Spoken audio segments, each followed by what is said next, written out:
ጤና ይስጥልኝ የተወደዳችሁና የተከበራችሁ የኢትዮ ኒውስ ቤተሰቦች እንደምናላችሁ ሰላምታችን በያላችሁበት ይድረስ። እነሆ አዳዲስና ወቅታዊ መረጃዎችን አዘጋጅተን ወደ እናንተ ማድረስ ጀምረናል።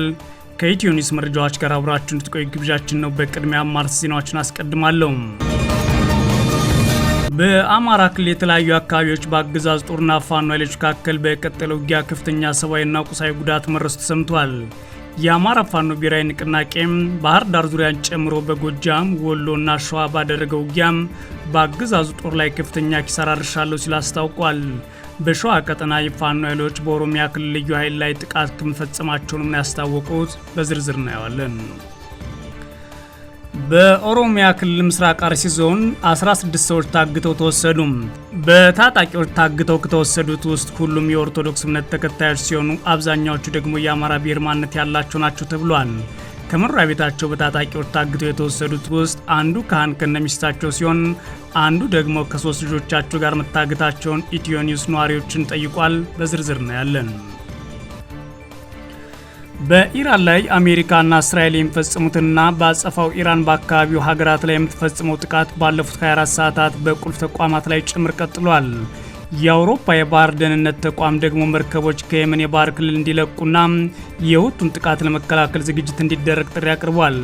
አሜሪካ አሁንም በኢራን ላይ የምትፈጽመውን ጥቃት የቀጠለች ሲሆን ዛሬ ደግሞ ወደ ባህረ ሰላጤው በሺዎች የሚቆጠሩ ወታደሮችና ተጨማሪ የጦር መርከቦችን ማሰማራቷን ተከትሎ የእግረኛ ወታደሮች ጥቃት ልትከፍት መሆኑ ጉዳይ እያነጋገረ ይገኛል። የተወደዳችሁና የተከበራችሁ የኢትዮ ኒውስ ቤተሰቦች አብራችሁን ስትቆዩ እነዚህና ሌሎች ትሰማላችሁ። መልካም ቆይታ ይሁንላችሁ። በአማራ ክልል የተለያዩ አካባቢዎች በአገዛዝ ጦርና ፋኖ ኃይሎች መካከል በቀጠለው ውጊያ ከፍተኛ ሰብአዊና ቁሳዊ ጉዳት መድረሱ ተሰምቷል። የአማራ ፋኖ ብሔራዊ ንቅናቄ ባህር ዳር ዙሪያን ጨምሮ በጎጃም ወሎና ሸዋ ባደረገው ውጊያ በአገዛዝ ጦር ላይ ከፍተኛ ኪሳራ ማድረሱን አስታውቋል። በተለይም በሸዋ ቀጠና የፋኖ ኃይሎች በኦሮሚያ ክልል ልዩ ኃይል ላይ ጥቃት መፈጸማቸውንም ነው ያስታወቁትም። በአማራ ክልል ወሎ ቀጠና ከደሴ ከተማ ወደ ተንታ ጉዞ ላይ በነበረ የአገዛዝ ጦር ላይ ተከፍቶ በነበረ ድንገተኛ ጥቃት በርካታ ወታደሮች መገደላቸውን የፋኖ ኃይሎች አስታውቀዋል። በጥቃቱ ከተገደሉት መካከል በወታደራዊ ፓትሮል ታጅቦ ሲንቀሳቀስ የነበረ ወታደራዊ አመራር ይገኙበታል ሲል አፋብን ሚኒልክ አስታውቋል። የፋኖ ኃይሎች ድንገተኛ ጥቃት ያረሱት ከተሪ ወደ ተንታ አቅጣጫ ጉና ተብሎ በሚጠራው አካባቢ ሲሆን ድንገተኛ ጥቃቱን ተከትሎ በተደረገው ውጊያ በርካታ የአገዛዙ ጦር አባላት ጉዳት አስተናግደዋል ሲል አፋብን ሚኒልክ አስታውቋል። በዛሬው ዕለት መጋቢት 2018 ዓ.ም በቀጠናው ሰሜን ወሎ ዞን ጋዞ ወረዳ ዋሮ ሜዳ የተባለ አካባቢ በተደረገው ውጊያ ደግሞ ከፍተኛ ሰብአዊና ቁሳዊ ጉዳት መድረሱ ሰምቷል። የአገዛዙ ጦር በአካባቢው ከሌሊት 11 ሰዓት ጀምሮ ወደ ዋሮ ሜዳ ተንቀሳቅሶ ተኩስ መክፈት ተከትሎ ነው ጉዳቱ የደረሰው። የፋኖ ኃይሎች በአካባቢው ዘልቆ ውጊያ በከፈተው የአገዛዙ ኃይል ላይ በመልሶ ማጥቃት በርካታ ወታደሮች ተገድለዋል ሲል አፋብን ሚኒልክ አስታውቋል። በተመሳሳይ የፋኖ ኃይሎች በሸዋ ቀጠና በኦሮሚያ ክልል ልዩ ኃይል ላይ እርምጃ ወስደናል ብለዋል። አማራ ፋኖ ብሔራዊ ንቅናቄ አሳምነው ከምንጃር ሸንኮራ ወረዳ አጎራባች በሆነችው ኤጀሬ ከተማ አካባቢ ሰፍሮ በነበረው የኦሮሚያ ክልል ልዩ ኃይል ላይ ነው እርምጃ መውሰዱን ያስታወቀው። በዚህም በርካታ የልዩ ኃይል አባላት የሞትና የአካል ጉዳት ሲደርስባቸው በፋኖ በኩል የደረሰ ጉዳት የለም ነው ያለው አፋብን አሳምነው። ኤጀሬ ላይ የተፈጸመው የፋኖ ኃይል ጥቃት በተመለከተ የኦሮሚያ ክልል አስተዳደር የዘገባ እስከተጠናከረበት ጊዜ ድረስ ያለው ነገር የለም። በጎጃም ቀጠና በቀጠለው ውጊያ ደግሞ የፋኖ ኃይሎች ባህር ዳር ዙሪያ ጭስ አባይ አካባቢ እንዲሁም በደቡብ ሜጫ ወረዳ ገርጨጭ ከተማ ባረሱት ጥቃት በርካታ የአገዛዝ ጦር አባላት መገደላቸውን የፋኖ ኃይሎች የመረጃ ምንጮች ተናግረዋል። በጭስ አባይ ቀጠና ታንኳ በር የተባለ አካባቢ በተደረገ የተኩስ ልውውጥ ከ10 በላይ የአድማ ብተናና የሚሊሻ አባላት ጉዳት ደርሶባቸዋል ነው ያሉት የመረጃ ምንጮችም። በተመሳሳይ መጋቢት 2018 ዓ.ም በሰሜን ጎጃም ዞን ሜጫ ወረዳ ገርጨጭ ከተማ በደረሰ የቦምብ ጥቃት 6 የአገዛዝ ጦር አባላት መገደላቸው ተሰምቷል። ከጥቃቱ ከተገደሉት በተጨማሪ የቆሰሉ ምራቸው የተሰማ ሲሆን በአማራ ፋኖ ብሔራዊ ንቅናቄ ቴዎድሮስ ለጥቃቱ ኃላፊነት ወስጃለሁ ሲል አስታውቋል። በሌላ በኩል በትላንትናው ዕለት በአርማጭሆ ወረዳ ማሰሮ ደንብ ከተማ ማዕከል አድርጎ የተደረገው ውጊያ በተመለከተ ዛሬም አዳዲስ መረጃዎች ወጥተዋል። የፋኖ ኃይሎች የአገዛዝ ጦር 53ኛ ክፍለ ጦር አዛዥ ኮሎኔል በቀለ በውጊያ መገደላቸውን ያስታወቁ ሲሆን የኢትዮ ኒውስ የመረጃ ምንጮች በኩላቸው የአገዛዙ ጦር ከ2 ወራት ገደማ በኋላ በዛሬው ዕለት ወደ ማሰሮ ደንብ ከተማ መግባቱን ተመልክተናል ሲሉ ተናግረዋል። በማዕከላዊና ታች አርማጭሆ መጋቢት 19 2018 ዓ.ም በተደረገ ውጊያ የወረዳ የሚሊሻ ጽሕፈት ቤት ኃላፊን ጨምሮ ከ60 በላይ የአገዛዙ ጦር አባላት መገደላቸውን የአማራ ፋኖ ብሔራዊ ንቅናቄ በላይ ዘለቀ ጨምሮ አስታውቋል። በኦሮሚያ ክልል ምስራቅ አርሲ ዞን 16 ሰዎች ታግተው መወሰዳቸው ተሰማ። በታጣቂዎች ታግተው ከተወሰዱት ውስጥ ሁሉም የኦርቶዶክስ እምነት ተከታዮች ሲሆኑ አብዛኛዎቹ ደግሞ የአማራ ብሔር ማንነት ያላቸው ናቸው ተብሏል። ከመኖሪያ ቤታቸው በታጣቂዎች ታግተው ከተወሰዱት ውስጥ አንዱ ካህን ከነሚስታቸው ሲሆን አንዱ ደግሞ ከ3 ልጆቻቸው ጋር መታገታቸውን ነዋሪዎች ለኢትዮ ኒውስ ተናግሯል። በኦሮሚያ ክልል ምስራቅ አርሲ ዞን ዲጎሎና ጢጆ ወረዳ በሌሊት ታጣቂዎች በከፈቱ ጥቃት ከመኖሪያ ቤታቸው 16 ሰዎችን አግተው መውሰዳቸውን ቤተሰቦቻቸውና የአካባቢው ነዋሪዎች ለኢትዮ ኒውስ ተናግረዋል። እገታው የተፈጸመው ከዚህ በፊት ተደጋጋሚ ማንነትና ሃይማኖት ተኮር ግድያና እገታ የሚፈጸምበት ኦሮሚያ ክልል አርሲ ዞን ውስጥ ነው። ነዋሪዎች እንደተናገሩት እገታው በምስራቅ አርሲ ዞን ዲጎሎና ጢጆ ወረዳ ውስጥ ሲሆን በትላንትናው ዕለት መጋቢት 19 2018 ሌሊት ላይ ነው የተፈጸመው። የታጋች ቤተሰቦችና የአካባቢው ነዋሪዎች ለሚዲያችን እንደተናገሩት ከልጆቻቸው ጋር ታግተው የተወሰዱት ቤተሰቦችን ጨምሮ እስካሁን 16 ሰዎች በታጣቂዎች ተወስደው የት እንዳሉ አልታወቀም ብለዋል።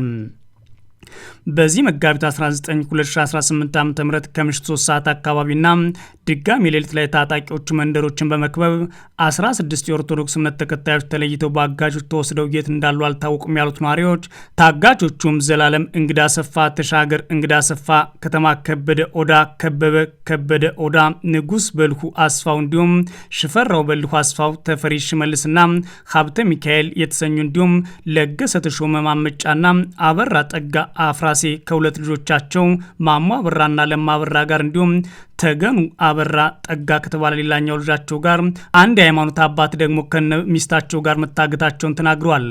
በአሁኑ ሰዓት በአካባቢው ምንም አይነት የጸጥታ ኃይል የለም ያሉት ነዋሪዎቹ ያለው የጸጥታ ኃይልም በተለየ ሁኔታ ከዚህ በፊት ጥበቃ አላደረገም፣ እንዲያውም ተባባሪ ሆኖ ስላገኘ ነው አሁን ላይ ያለው ሁኔታ አስቸጋሪ ነው ብለዋል። ታዲያ አጋቾቹ ከአካባቢው ነዋሪዎች ውስጥ ታጥቀው የሚንቀሳቀሱና በአብዛኛው የመንግስት ሚኒሻ ጭምር የነበሩ ናቸው ብለዋል። ነዋሪዎቹ ከዚህ በፊትም ታጣቂዎቹን አግተው ወስደው እንደገደሏቸው ሁሉ እነዚህን የሚገሏቸውን የሚል ስጋት ገብቶናል ብለዋል። ነዋሪዎቹ አጋቾቹ በአካባቢው የተደራጁ ታጣቂዎች ናቸው ያሉ ሲሆን ምናልባትም ከአገዛዙ ጋር ጥብቅ ቁርኝት ያላቸው ናቸው ሲሉም ግምታቸውን ተናግረዋል። የሚታወቁ ነዋሪዎች ተደራጅተው መጠው መሳሪያ ታጥቀው ሌሎች ነዋሪዎችን አግተው ይሄዳሉ። ይህ በተደጋጋሚ የሚደረግ ሲሆን በመንግስት የሚሰጠው መረጃ ደግሞ ሌላ መልክ ለማስያዝና ሌሎች ኃይሎችን በፖለቲካ የሚታገሉትን ለመቀባት ያለመ ይሆናል ብለዋል። በአርሲ ዞን የኦሮሞ ነጻነት ጦርን ጨምሮ በርካታ ተቋማትና ቡድኖች እገታውና ግድያው በአገዛዙ የሚፈጸም መሆኑን በተደጋጋሚ ማሳወቃቸው ይታወቃል። የዛሬዎቹ 16 ታጋቾች ታዲያ አሁን ያሉበት ሁኔታ ምን እንደሆነ አናውቅም ሲሉም ቤተሰቦቻቸው ከፍተኛ ስጋት ላይ እንደሆኑ ተናግረዋል። በኢራን ላይ አሜሪካና እስራኤል የሚፈጽሙትና በአጸፋው ኢራን በአካባቢው ሀገራት ላይ የምትፈጽመው ጥቃት ባለፉት 24 ሰዓታት በቁልፍ ተቋማት ላይ ጨምሯል ብሏል ቢቢሲ። በተጨማሪም የአውሮፓ የደህንነት ተቋማት መርከቦችን ከየመን የባህር ክልል እንዲያርቁ አስጠንቅቋል። አሜሪካ ወደ ባህረ ሰላጤው በሺዎች የሚቆጠሩ ወታደሮችና ተጨማሪ የጦር መርከቦችን ማሰማራቷን ተከትሎ የእግረኛ ወታደሮች ጥቃት ልትከፍት መሆኑ ጉዳይ እያነጋገረ ነው። የኢራን ፓርላማ አፈ ጉባኤም አሜሪካ የምድር ኃይል ጥቃት ለመፈጸም በሚስጥር እየተዘጋጀች መሆኑን ሲናገሩ ተሰምተዋል። በሌላ በኩል ዋሽንግተን ፖስት ደግሞ የአሜሪካ መከላከያ ሚኒስቴር ለእግረኛ ጥቃት ዝግጅት እያደረገ መሆኑን ዘግቧል። ይህንን የአሜሪካን የእግረኛ ወታደሮች ጥቃት በተመለከተ የአገሪቱ ባለስልጣናት እየተናገሩ ይገኛሉ። ከሳምንት በፊት ፕሬዚዳንት ትራምፕ ከጋዜጠኞች ለቀረበላቸው ጥያቄ በሰጡ ምላሽ ወደ የትም ቦታ ወታደሮችን አልክም ካሉ በኋላ ጨምረው የምልክ ከሆነ ደግሞ በእርግጠኝነት አልነግርም በማለት ለጋዜጠኛው ሲያድበሰብሱ ታይተው ነበር።